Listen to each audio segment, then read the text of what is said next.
Welcome to my YouTube channel. तर आजची आपली रेसिपी आहे आलू टिक्की। त्यासाठी मी 4 मोठे बटाटे घेतले होते। ते मी आधी स्वच्छ धुवून घेतले, नंतर कुकरला उकडायला लावले।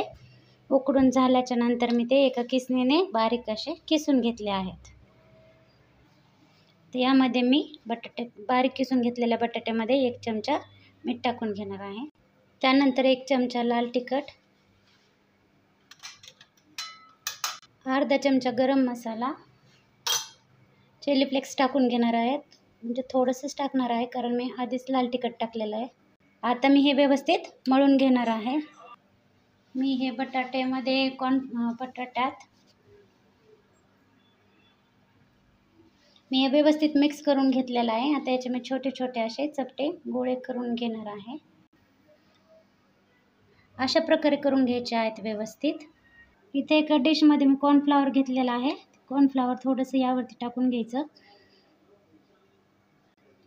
व्यवस्थित लावून घ्यायचं, कारण कॉर्नफ्लॉवर लावल्यामुळं आलू टिक्की थोडी क्रंची अशी लागते, टेस्टही छान लागते। चांगलं गरम झालेलं आहे। त्याच्यात आता हे मी बनवलेली आलू टिक्की मी जी बनवत आहे ती टाकून घेऊयात। आलू टिक्की बनवून रेडी झालेली आहे। हे बघा, रेसिपी आवडली असेल तर लाईक करा, शेअर करा आणि चॅनलला सबस्क्राईब नक्की करा। थँक्यू।